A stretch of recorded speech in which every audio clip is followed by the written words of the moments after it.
तो बच्चों mental math class 9th chapter 7 congruent triangle, मैं हूं हरी सर और आप सभी बच्चे देख रहे हैं आपका अपना यूट्यूब चैनल चलो कदम बढ़ाई। और जो बच्चे हिंदी मीडियम में पढ़ते हैं उनके लिए अलग से चैनल है जिसका नाम है मैथ विद हरी सर, आप उसे भी ज्वाइन कर सकते हैं। आइए करना शुरू करते हैं नेक्स्ट पार्ट। मैंने हमेशा की तरह पहले से लिख के रखे हुए हैं, ये देखिए आपके सामने। क्वेश्चन नंबर हम करने वाले हैं 41। ठीक है, तो क्वेश्चन 41 क्या कहता है इसको हम देख लेते हैं। ये रहा आपके सामने। तो क्वेश्चन 41 देखो, the length of the base of A triangle is 4 centimetre smaller than the length of its altitude. यानी कि ये मैं छोटा सा ट्रायंगल बना लेता हूं इस तरीके से। ठीक है, ये ट्रायंगल है।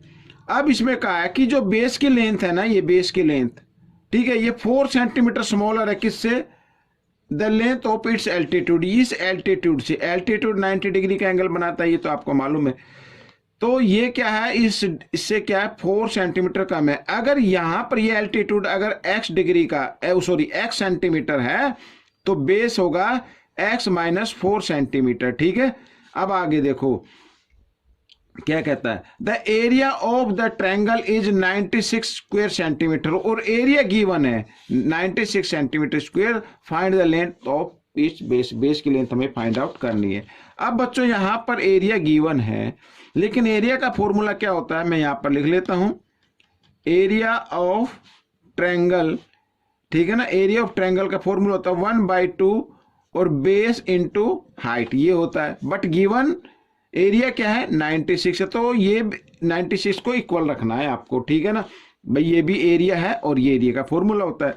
तो 1/2 बेस है बच्चों यहां पर x माइनस 4, ठीक है, और हाइट क्या है x है, इस तरीके से इक्वल 96। ठीक है, अब बच्चों ये 2 इधर डिवाइड में है, इसको ले आओ इधर, ठीक है, और x को ब्रैकेट के साथ मल्टीप्लाई कर दो, तो x स्क्वायर माइनस 4x, ठीक है, इस तरीके से। और ये इधर आकर जो हो जाएगा किसमें हो जाएगा, मल्टीप्लाई में हो जाएगा। तो मल्टीप्लाई कर देते हैं 96 इंटू 2 और मल्टीप्लाई करो 2 6 जा 12, ठीक है, 2 9 जा 18 और 1 19, इस तरीके से आ गया बच्चों ये। तो एक्स स्क्वायर माइनस 4x, अब ये 192 को ले आओ इक्वल के साइन से इधर, तो ये हो जाएगा माइनस में, ठीक है, इस तरीके से, और इक्वल रख दो 0। अब यहां पर ये एक पॉलिनोमियल बन गया, एक इक्वेशन बन गई, क्वाड्रेटिक इक्वेशन बन गई बच्चों। तो अब हम क्या करेंगे, देखो यहां पर अब फर्स्ट और लास्ट को मल्टीप्लाई करना है, तो 192 एक्स स्क्वायर आएगा। लेकिन जिनको मल्टीप्लाई कर रहे हैं उनमें एक नंबर किस चीज का, माइनस का, और एक नंबर प्लस का है। ये एक नंबर माइनस का और एक नंबर प्लस का है, ठीक है ना।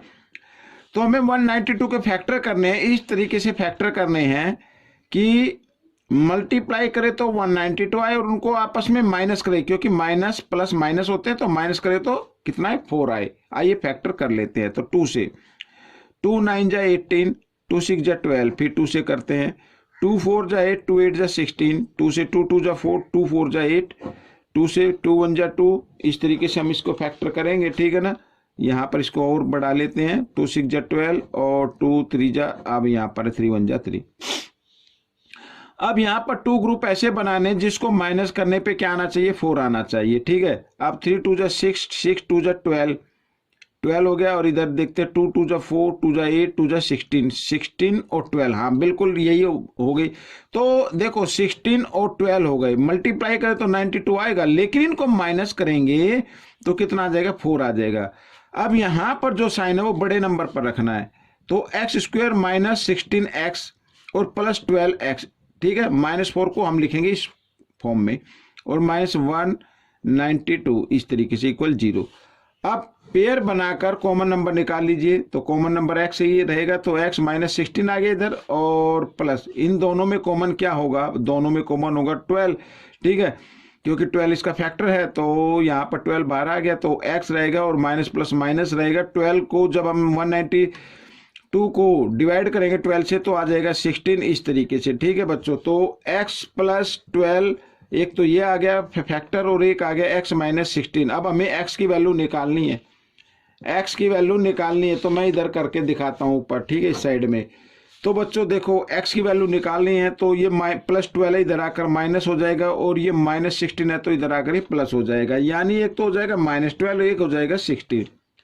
अब बच्चों लेंथ माइनस में तो होगी नहीं, तो इसलिए हम इसको रिजेक्ट कर देते हैं। तो लेंथ x की वैल्यू क्या आ गई, 16 आ गई। तो हमें बेस की लेंथ निकालनी थी, ठीक है। तो बेस निकालना था, तो बेस है बच्चों x - 4, यानी x का मान आया 16 और इसमें से 4 माइनस कर देंगे तो आ जाएगा 12 सेंटीमीटर। बच्चों ये आपका आंसर आ गया, ठीक है। अगर ये पूछा जाए कि एल्टीट्यूड की लेंथ निकालो तो एल्टीट्यूड की 16 आ गई, तो ये क्वेश्चन आपका सोल्व हो गया है। आइए करें क्वेश्चन नंबर 42। देखो क्या कहता है, the perimeter of an isosceles triangle is 100 centimetre. Isosceles triangle है जिसकी 2 साइड इक्वल होती हैं, उसे आइसोसेल ट्रायंगल बोलते हैं। ABC, यानी ये AB इक्वल है AC की, ठीक है। और पेरीमीटर गिवन है, तीनों साइड का सम 100 centimetre. If the base is 36 centimetre, ये बेस क्या है 36 सेंटीमीटर है, तो इक्वल साइड की लेंथ बतानी, मान लो ये भी x है ये भी x है, भाई इक्वल है तो x होगी। लेकिन अगर हम तीनों साइड का, हम यहां पर मैं लिख देता हूं पहले, पेरीमीटर ऑफ ट्रायंगल ABC, ठीक है, जो गिवन में है वो लिख लो 100 सेंटीमीटर, ये है, ये गिवन है। अब फॉर्मूला क्या होता है, तीनों साइड को प्लस कर दे, AB + AC + BC, तो 100 के इक्वल आना चाहिए। अब AB क्या है, x है, AC क्या है, x है, BC क्या है, 36 है, तो इस तरीके से कर सकते हैं। 36 इधर प्लस में इधर ले आओ और x को ऐड कर दो, तो 2x और 100 और 30 इधर प्लस में इधर आकर ये माइनस में आ गया। अब 36 माइनस कर दो, 10 में से 6 माइनस करेंगे 4 और यहाँ पे रहेगा 9 में से 3 माइनस करेंगे 6, 64 आ गया। अब x की वैल्यू निकालनी है तो 64, 2 इधर मल्टीप्लाई में इधर आकर ये डिवाइड में आ जाएगा, 2 से डिवाइड कर दीजिए तो 32 आ गया बच्चों ये, ठीक है। तो 32 ये मैंने लिख दिया है। x की वैल्यू क्या आ गई है, 32 आ गई है। तो 32 यहां पर जो लिखा है the length of equal side, तो वो होगी 32 सेंटीमीटर, ये आपका आंसर आ गया बच्चों, ठीक है ना। इस तरीके से क्वेश्चन आपका सोल्व हो गया है। तो बच्चों अब हम करेंगे क्वेश्चन नंबर 43, ये रहा आपके सामने, ये देखो क्वेश्चन नंबर 43 कहता है, a triangle has an area 650 square centimetre. Triangle का एरिया मैं ट्रायंगल बना लेता हूं और आगे पढ़ लेते पहले। If one of its side is given as 123 centimetre, 123 centimetre दी हुई है, then what is the length of the perpendicular that is dropped on the particular side from the opposite vertex. ठीक है, बिल्कुल ठीक है। तो इस तरीके से है ये, यहां पर ये बेस गिवन है बच्चों 123 सेंटीमीटर और ये यहां पर ये वर्टेक्स से परपेंडिकुलर डाला गया है, तो इसकी लेंथ हमें फाइंड आउट करनी है, ये लेंथ हमें फाइंड आउट करनी है। और इसको आप मान लीजिए h मान लो या p मान लो, कोई दिक्कत नहीं है, ठीक है। तो एरिया ऑफ ट्रायंगल क्या होता है, तो एरिया ऑफ ट्रायंगल से, क्योंकि एरिया गिवन है तो उसी से हम इस परपेंडिकुलर की लेंथ निकालेंगे। तो एरिया ऑफ ट्रायंगल लिख लेते हैं 1/2 बेस इंटू हाइट, यही होगा, ठीक है। बट गिवन में कितना है वो इधर रख लेते हैं 1/2 बेस क्या है बच्चों 123 और ये हमें हाइट फाइंड आउट करनी है, ठीक है। लेकिन एरिया गिवन में 615 इस तरीके से।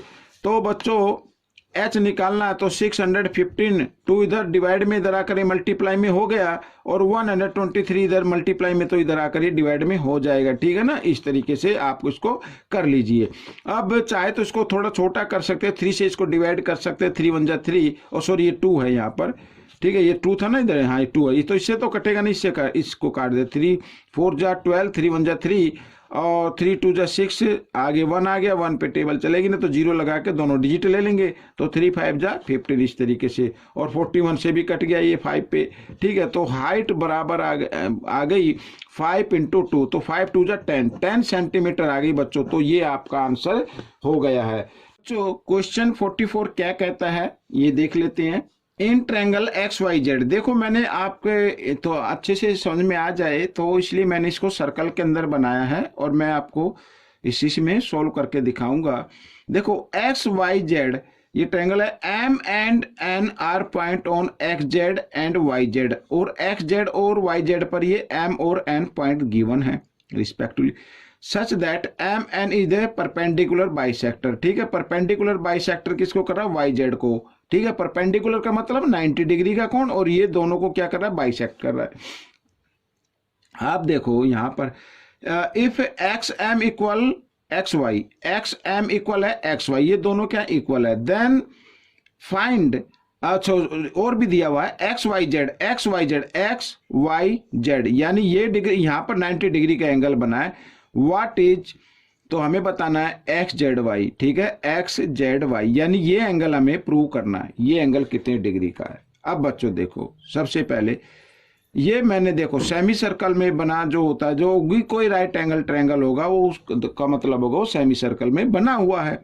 ठीक है, अब मैंने सर्कल के अंदर इसलिए बनाया ताकि आपको अच्छे से बता सकूं। अब देखो यहां पर ये गिवन है एक्स एम इक्वल है एक्स वाई की।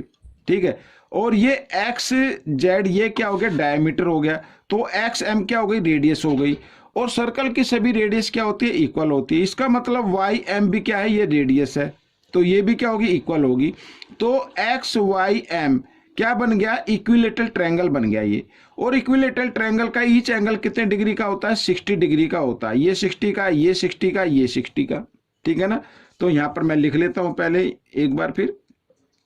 तो triangle X Y M is N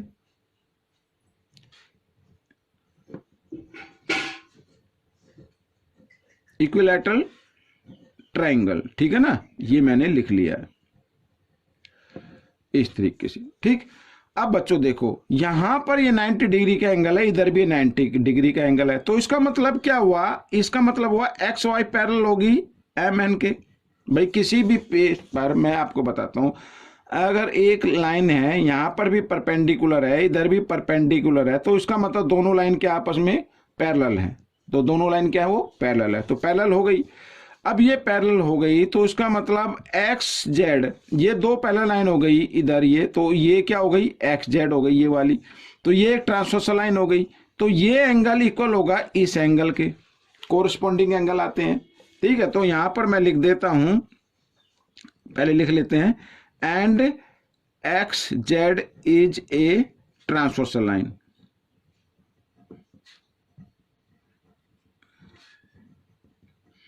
ठीक है, ट्रांसवर्सल लाइन हो गई।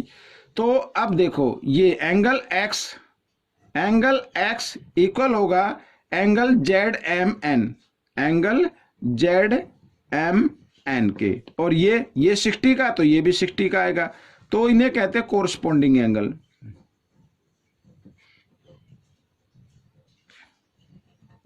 ये मैंने लिख दिया कोरस्पॉन्डिंग एंगल्स। ठीक है, कोरस्पॉन्डिंग एंगल्स क्या होते हैं? इक्वल होते हैं। समझ में आ गया भाई? यहां पर तो ये 60 डिग्री का आ गया, अब ये 90 का है, क्योंकि परपेंडिकुलर तो 90 का है, हमें ये एंगल फाइंड आउट करना है। ठीक है, sum of 3 angles of triangle से करेंगे। अब ये ट्रायंगल ले ले, in triangle M Z N, in triangle M Z N. ठीक है, तो तीनों एंगल का सम क्या होगा? 180 डिग्री होता है, तो एंगल यहां पर इसका नाम लेंगे Z M N, angle Z M N. ठीक है, प्लस यहां पर इसका नाम लेंगे एम एन जेड, यानी उसको बीच में रखना है जिस पॉइंट को हम ले रहे हैं, एम एन जेड, और plus angle Z equal to 180 degree. ठीक है ना, ये आ गया। अब बच्चों जेड एम एन ये आ गया 60 डिग्री का, ये हो गया 90 डिग्री का, और जेड की वैल्यू फाइंड आउट करनी है। ठीक है, तो दोनों को प्लस किया 150 होता है, 150 इधर आकर ये प्लस में, इधर आकर ये माइनस में हो जाएगा, तो 180 डिग्री माइनस 150 डिग्री, सॉरी। ठीक है ना, तो यहां पर जेड की वैल्यू आ गई 30 डिग्री, और जेड का मतलब एक्स जेड वाई, इसका मतलब क्या होगा? X Z Y. भाई जेड है ना, जेड को बीच में रखा, तो ये आ गया 30 डिग्री का एंगल बच्चों। तो इस तरीके से ये क्वेश्चन सोल्व हो गया। आपकी सुविधा के अनुसार आपको अच्छे से आ जाए, तो इसलिए मैंने इसको सर्कल में बनाया था। ठीक है, तो इस तरीके से क्वेश्चन सोल्व हो गया। आइए करेंगे क्वेश्चन नंबर 45। ये रहा आपके सामने क्वेश्चन 45 भी बहुत ही इजी है, ठीक है, बहुत ही छोटा सा क्वेश्चन है। देखो कैसे होगा solve. In triangle L M N, ठीक है, ये कोई भी ट्रायंगल है, ये मान लीजिए इस तरीके से कोई ट्रायंगल है, यहाँ पर मैं लिख देता हूँ एल एम एन, ठीक है। मीडियन एम एक्स, ये एम एक्स हो गई। मीडियन भाई अपोजिट साइड को क्या करती है, बाइसेक्ट करती है। एन वाई, ये एन वाई हो गई, ठीक है। आर परपेंडिकुलर, अब यहाँ पर ये क्या परपेंडिकुलर है भाई, ये 90 डिग्री का एंगल बना रही है इधर ये, ठीक है। To each other intersect at Z, Z पर ये इंटरसेक्ट कर रही हैं। तो इफ एम एक्स की लेंथ क्या है 8 सेंटीमीटर, एन वाई की क्या है 12 centimetre, what is the area of L M N. देखो भाई यहाँ पर एरिया निकालना है, area of triangle L M N, ठीक है बच्चों। तो फॉर्मूला होता है वैसे तो 1/2 बेस इंटू हाइट होता है, फॉर्मूला तो ये होता है। अब ना तो इसमें बेस है ना हाइट है, तो अब एक चीज हमेशा याद रखना, एक चीज हमेशा आप याद रखना, फॉर्मूला हम इसमें लगाएंगे 1/2, ठीक है। जब कभी जो मीडियन होती हैं वो अगर 90 डिग्री पर बाइसेक्ट कर रही हैं तो फॉर्मूला होगा फर्स्ट मीडियन, मीडियन यहां पर मैं लिख देता हूं, median 1 first into median second, या ठीक है, या तो इस तरीके से लिख लीजिए या इस तरीके से 1/2 m1 इंटू m2, कब, जब मीडियन राइट एंगल पर इंटरसेक्ट करती हैं, ठीक है, समझ में आ गया। अब 1/2 m1 की लेंथ है मीडियन 8 और सेकंड की है 12, 2 से काट देंगे, 2 1 जा 2, 2 4 जा 8, 12 4 जा 48, तो 48 सेंटीमीटर स्क्वायर, ये आपका आंसर आ गया बच्चों। तो ये क्वेश्चन आपका सोल्व हो गया है, ये पार्ट भी कंप्लीट हो गया है। पार्ट कैसा लगा मुझे जरूर बताना। अच्छे मार्क्स चाहिए, अच्छी रैंक चाहिए तो प्रैक्टिस करनी पड़ेगी बच्चों, प्रैक्टिस जरूर कीजिए, दूसरों को बताइए, अच्छी रैंक लेके आइए और छा जाइए। मिलेंगे नेक्स्ट पार्ट में, टिल देन थैंक यू।